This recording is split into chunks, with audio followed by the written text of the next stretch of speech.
ಆ ಸಾಲುಗಳು ನನಗೆ ಕನ್ನಡದಲ್ಲಿ ಅನುವಾದ ಮಾಡ್ಕೊಂಡು ತಂದು ನನ್ನ ವೀಕ್ಷಕರಿಗೆ ಕೇಳಿಸ್ಬೇಕು ಅಂತ ಅನ್ನಿಸ್ತು. ಹಾಗಾಗಿ ಬರೆದೆ. ಒಂದಷ್ಟೇನಾದ್ರು ತಪ್ಪು ಒಪ್ಪುಗಳಿದ್ದರೆ ನಿಮ್ಮ ಹೊಟ್ಟೆಗೆ ಹಾಕ್ಕೊಂಡು ನನ್ನನ್ನು ಮನ್ನಿಸಿ. ಶೀರ್ಷಿಕೆ ಅಪ್ಪ ಯಾಕೋ ಹಿಂದುಳಿದ್ಬಿಟ್ಟ. ಅಲ್ಲಿ ಹೇಳ್ತಾರೆ, ಅಮ್ಮ 9 ತಿಂಗಳು ಹೊರ್ತಾಳೆ, ಅಪ್ಪ 25 ವರ್ಷ ಸಾಕ್ತಾರೆ. ಅಮ್ಮ 9 ತಿಂಗಳು ಹೊರ್ತಾಳೆ, ಅಪ್ಪ 25 ವರ್ಷ ಸಾಕ್ತಾರೆ. ಜೀವನದಲ್ಲಿ ಇಬ್ರು ಸಮವಾದ್ರು, ಅಪ್ಪ ಯಾಕೋ ಹಿಂದುಳಿದ್ಬಿಟ್ಟ.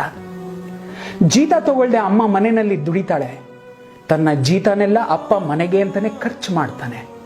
ಜೀತ ತಗೊಳ್ದೆ ಅಮ್ಮ ಮನೆಯಲ್ಲೇ ದುಡಿತಾಳೆ, ತನ್ನ ಜೀತನೆಲ್ಲ ಅಪ್ಪ ಮನೆಗೆ ಅಂತಾನೆ ಖರ್ಚು ಮಾಡ್ತಾನೆ.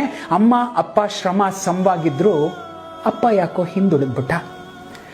ಎಷ್ಟು ಬೇಕಾದ್ರೂ ಕೇಳೋ ಕಂದ ಅಂತ ಊಟ ಬಡಿಸೋ ಅಮ್ಮ, ಎಷ್ಟು ಬೇಕಾದ್ರೂ ಕೇಳೋ ಕಂದ ಅಂತ ಊಟ ಬಡಿಸೋ ಅಮ್ಮ, ಬೇಕಾದ್ದು ತಗೋ ಕೂಸೆ ಅಂತ ಎಲ್ಲ ಕೊಡ್ಸೋ ಅಪ್ಪ. ಅಮ್ಮ ಅಪ್ಪ ಪ್ರೀತಿ ಸಮವಾಗಿದ್ರು, ಅಪ್ಪ ಯಾಕೋ ಹಿಂದುಳಿದ್ಬಿಟ್ಟ. ಫೋನ್ನಲ್ಲಿ ಅಮ್ಮನ ಹೆಸರು ಏಟು ಬಿದ್ದಾಗ್ಲೂ ಅಮ್ಮ ಅನ್ನೋ ಕೂಗೋ ಕೂಗಲ್ಲೂ ಎಲ್ಲದರಲ್ಲೂ ಅವಳೆ. ಫೋನ್ನಲ್ಲಿ ಅಮ್ಮನ ಹೆಸರು ಏಟು ಬಿದ್ದಾಗ್ಲೂ ಅಮ್ಮ ಅಂತ ಕೂಗೋ ಕೂಗಲ್ಲೂ ಅವಳೇ ಇದ್ದಾಳೆ. ನಾವು ಬೇಕು ಬೇಕು ಬೇಕು ಅಂದಾಗ್ಲೆಲ್ಲ ಆನಂದದ ಉಯ್ಯಾಲೆಯಲ್ಲಿ ನಮ್ಮನ್ನ ತೂಗಾಡಿಸಿದ ತಂದೆ ತನ್ನ ಹೆಸರು ಮಕ್ಕಳು ಬಾಯಲ್ಲಿ ಬರ್ಲಿಲ್ವಲ್ಲ ಅಂತ ಯಾವತ್ತಾದ್ರೂ ಕೋಪಿಸ್ಕೊಂಡು ಕೂತ್ಕೊಂಡ? ಇಲ್ಲ. ಅಲ್ಲೂ ಕೂಡ ಅಪ್ಪ ಅಮ್ಮನ್ನ ಮುಂದೆ ಬಿಟ್ಟು ಯಾಕೋ ಹಿಂದುಳಿದ್ಬಿಟ್ಟ. ಅಮ್ಮಂಗೆ ಮಕ್ಕಳಿಗೆ ಬೀರು ತುಂಬ ಬಣ್ಣ ಬಣ್ಣದ ಬಟ್ಟೆಗಳು. ಎಷ್ಟು ಚೆನ್ನಾಗಿದೆ ಕೇಳಿ. ಅಮ್ಮಂಗೆ ಮಕ್ಕಳಿಗೆ ಬೀರು ತುಂಬ ಬಣ್ಣ ಬಣ್ಣದ ಬಟ್ಟೆಗಳು, ಅಪ್ಪನ ಬಟ್ಟೆಗೆ ಅಲ್ಲಲ್ಲಿ ತ್ಯಾಪೆ ಬಿದ್ದ ಸೂಜಿ ದಾರದ ಬರೆಗಳು. ಅಮ್ಮಂಗೆ ಮಕ್ಕಳಿಗೆ ಬೀರು ತುಂಬ ಬಣ್ಣ ಬಣ್ಣದ ಬಟ್ಟೆಗಳು, ಅಪ್ಪನ ಬಟ್ಟೆಗೆ ಅಲ್ಲಲ್ಲಿ ತ್ಯಾಪೆ ಬಿದ್ದ ಸೂಜಿ ದಾರದ ಬರೆಗಳು. ತನ್ನ ತಾನು ನೋಡ್ಕೊಳ್ದೆ ಜೀವನ ಸಾಗಿಸೋ ಅಪ್ಪ, ತನ್ನನ್ನು ತಾನು ನೋಡ್ಕೊಳ್ದೆ ಜೀವನ ಸಾಗಿಸೋ ಅಪ್ಪ, ಅಮ್ಮ ಮಕ್ಕಳ ಜೀವನದಲ್ಲಿ ನೆನಪಾಗದೇ ಇರೋ ಅಷ್ಟು ಹಿಂದೆ ಉಳಿದ್ಬಿಟ್ಟ.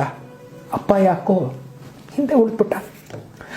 ಅಮ್ಮಂಗೆ ಅಷ್ಟಿಷ್ಟು ಬಂಗಾರದ ಒಡವೆಗಳು, ಅಮ್ಮಂಗೆ ಅಷ್ಟಿಷ್ಟು ಬಂಗಾರದ ಒಡವೆಗಳು, ಅಪ್ಪಂಗೆ ಮೈ ಮೇಲಿನ ಉಡದಾರನೇ ಆಭರಣ. ಅಮ್ಮಂಗೆ ಅಷ್ಟಿಷ್ಟು ಬಂಗಾರದ ಒಡವೆಗಳು, ಅಪ್ಪಂಗೆ ಮೈ ಮೇಲಿನ ಉಡದಾರನೇ ಆಭರಣ. ತನ್ನ ಕುಟುಂಬಕ್ಕೋಸ್ಕರ ಎಲ್ಲ ಮಾಡಿದ್ರು ಒಂದಷ್ಟು ಗುರ್ತಲ್ಲಿ ಉಳಿಯೋ ನೆನಪಲ್ಲಿ ಕೂಡ ಅಪ್ಪ ಯಾಕೋ ಹಿಂದೆ ಉಳಿದ್ಬಿಟ್ಟ.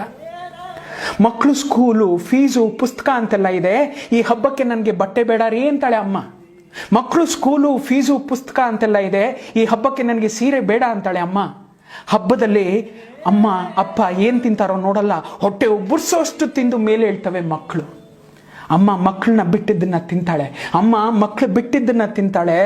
ಆದರೆ ಅಪ್ಪ ಪಾತ್ರೆಯಲ್ಲಿ ಉಳ್ದ ಅಷ್ಟೋ ಇಷ್ಟಕ್ಕೋ ನೀರನ್ನ ಬೆರೆಸಿ ಕುಡ್ಕೋತಾನೆ. ಅಲ್ಲೂ ಅಪ್ಪ ಯಾಕೋ ಹಿಂದೆ ಉಳಿದ್ಬಿಟ್ಟ. ವಯಸ್ಸಾದ ಮೇಲೆ ಅಮ್ಮ ಮನೇಲಿ ಕೆಲ್ಸಕ್ಕಾಗ ಬರ್ತಾಳೆ ಅಂತ ಮಕ್ಕಳು ನೆನೆಸ್ಕೋತಾರೆ. ವಯಸ್ಸಾದ ಮೇಲೆ ಅಮ್ಮ ಮನೇಲಿ ಕೆಲ್ಸಕ್ಕಾಗ ಬರ್ತಾಳೆ ಅಂತಾನೆ ಮಕ್ಕಳು ಸಾಕ್ತಾರೆ.